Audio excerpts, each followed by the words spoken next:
Us to stay awake, waiting upon the coming of our Lord, we should be always connected to the things of the Lord. Kinakailangan lagi tayong konektado doon. Do not disconnect yourself doon sa mga bagay na patungkol sa Panginoon. Ang daming agenda ng buhay na dapat nandun tayo. Pero meron tayong inaasahan na dakilang pangako ng Panginoon.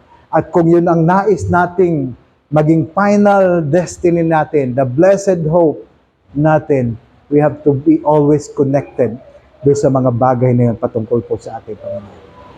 Ang daming mga bagay na madidifocus tayo. Okay?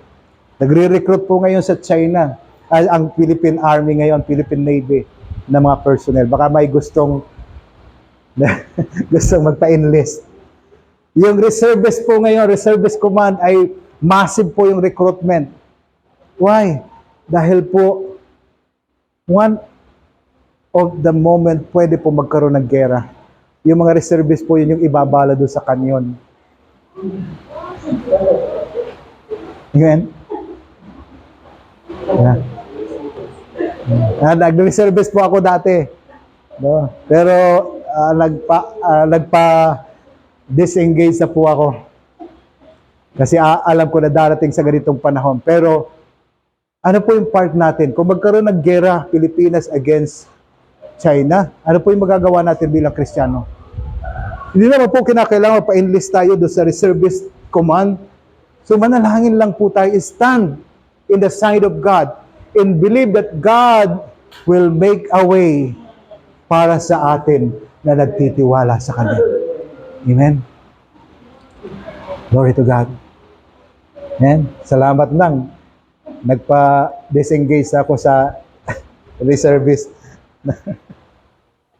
Kasi yung mga reservists, ibabala sila sa kanyon ngayon. Bumahin yung mga... Glory to God.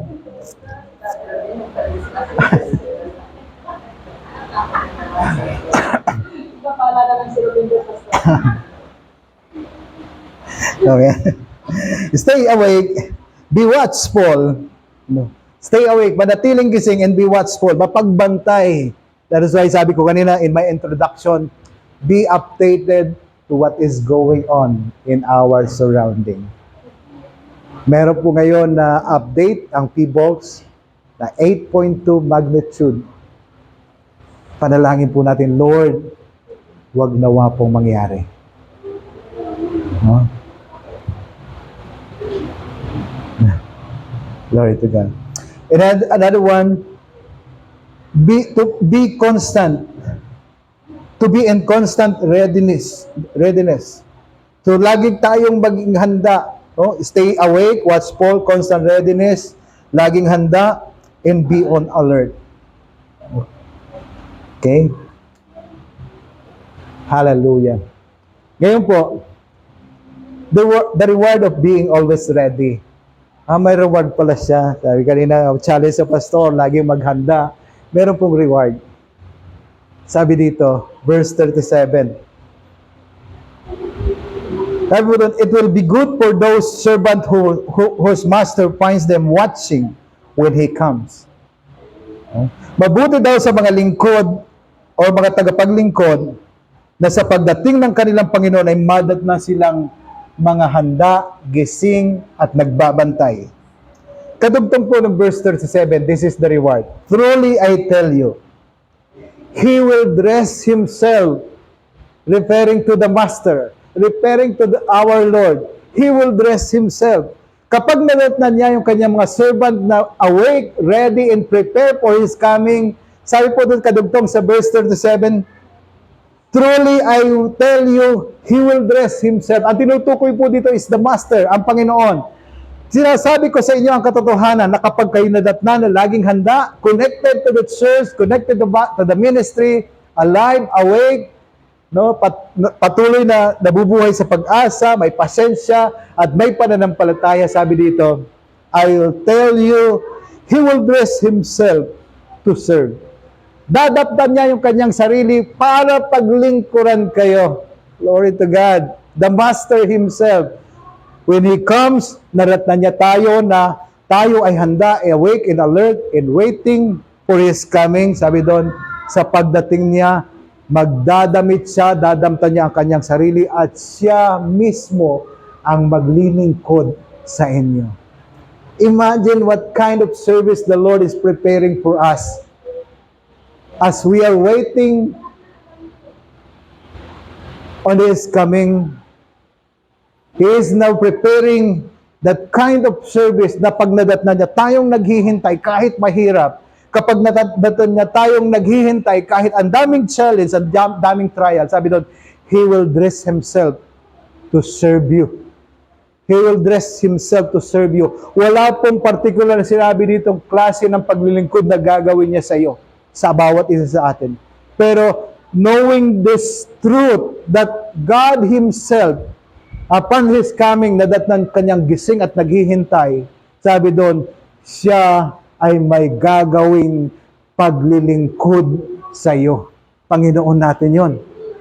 Amen. May gagawin siyang paglilingkod sa iyo. What is that kind of service? Maybe it's a glorious form of service. Amen.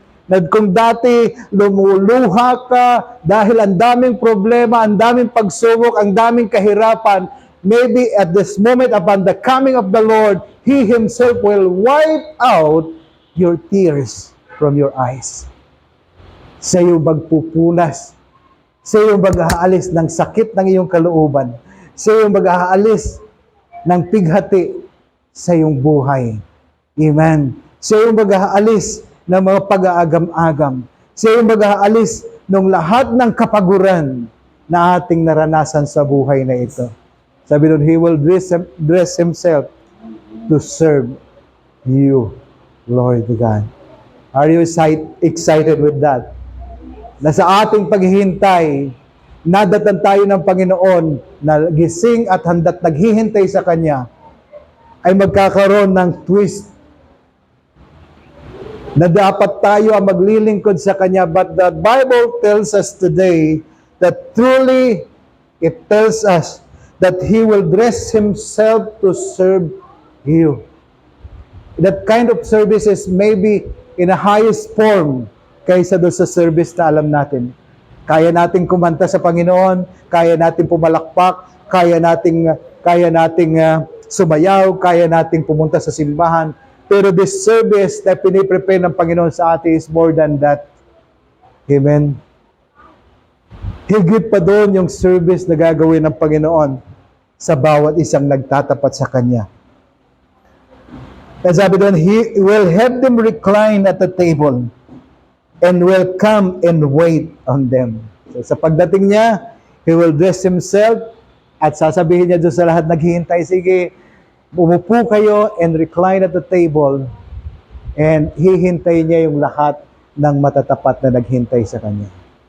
So dito nakita natin reclining at the table, meron siyang gaganapin na piging, meron siyang gaganapin na parang moment for those who wait for Him patiently with hope and faith. Challenge and for our reflection today as we end. Hamon at para sa ating pagninilay-nilay ngayong hapong ito sa ating pagtatapos. In verse 38, it says, "It will be good for those servants whose master finds them ready, and that even if he comes in the middle of the night or towards daybreak." So sabi doon, mabuti sa mga lingkod na sa pagdating ng kanilang Panginoon ay madatnan silang gising kahit sa hating gabi o sa magmamadaling araw ay nananatili silang naghihintay. In verse 39, sabi po doon, "But understand this, if the owner of the house had known at what hour the thief was coming, he would not have let his house be broken." You know, ito po yung challenge sa atin. Kung alam lamang ng may-ari ng bahay kung kailan darating yung magnanakaw, hindi niya hahayaan na makapasok ito sapagkat babantayan niya. So dahil hindi niya alam ng may-ari ng bahay kung kailan darating yung magnanakaw, all the day and all night, binabantayan niya yung para hindi mapinsala yung kanyang ari-arian. Ang nais po dito ng Panginoon is tayo rin na mga mananampalataya. That in the coming of the Lord, we should wait upon His coming with patience. Hindi natin alam kung kailan. Hindi natin alam kung anong araw, anong oras, anong panahon siya darating. Ngunit ang pinakamabisang gagawin po natin dito na paghihintay is to wait on His coming with patience, hope, and faith. Amen? Kasi hindi natin alam. Kung alam lang sana natin, alas 3 na madaling araw darating ang Panginoon, o di sa alas 3 na lang tayo gumising. Mag-alarm tayo ng 2:30 para sigurado alas 3 ng madaling araw gising tayo. Hindi po, walang sinabi na specific time. That is why it is very important that all the day, all night, 24/7, we must be awake, alert, and ready sa paghihintay sa Kanya. In verse 40, the last verse, you also must be ready, because the Son of Man will come at an hour when you do not expect Him. Sabi niya, kayo din, mga mananampalataya, kayo din na nagtitiwala sa Panginoon, kayo rin na nakikinig ng Kanyang salita ngayon, kayo din ay magsipaghanda, sapagkat darating ang Panginoon sa oras at araw na hindi ninyo inaasahan. Ano pong sabi ko kanina? It is very important that we should always connected in the life of the church. We should be always connected in the life of the church. The moment that you discover this is the life of the church, be always connected. Okay? Mahirap, may sakripisyo, merong oras na ibibigay, pero napakaganda na alam natin na tayo connected. Kasi yung simbahan at mga tao doon sa simbahan ang makakatulong sa atin na ma-encourage tayo para manatili tayong gising at naghihintay. At some point, yung mga tao sa simbahan, mga kapatiran natin, ay makakapag-encourage sa atin para tumatag yung ating pananampalataya. At some point, yung mga kapatiran natin sa simbahan, sa panahong tayo discouraged, sa panahong tayo ay gusto nang bumigay, sila magbibigay ng kalakasan sa atin para tayo sama-sama na magpatuloy sa paglilingkod sa Panginoon. Sabi po doon, kayo din ay magsipaghanda, sapagkat ang Diyos, ang ating Panginoong Hesus Kristo, no, the Son of Man, will come at an hour when you do not expect Him. Sa oras at araw na hindi nyo inaasahan. Let us always be ready. Glory to God. Lagi tayo magsipaghanda. Amen? Yung ginagawa po natin sa Panginoon ngayon na paglilingkod, pataasin pa natin yung antas. Yung ating ginagawa ngayon na commitment to serve God, no? I-challenge natin yung ating sarili. Lord, gusto ko pang mas mataas na level of service to you.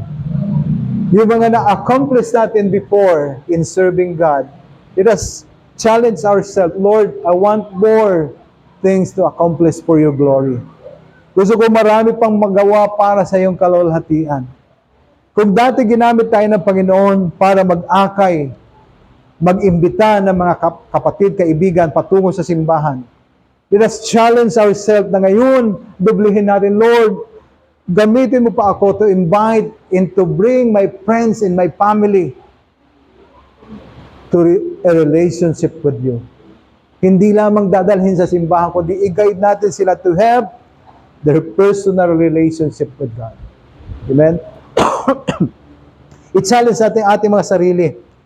Lord, gusto kong gamitin mo pa ako.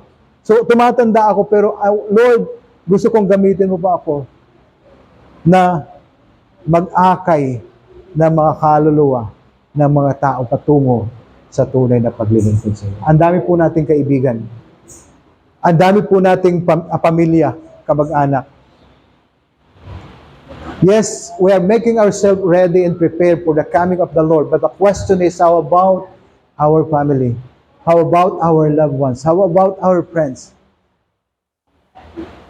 Gumagawa ba tayo ng paraan para sa kanila?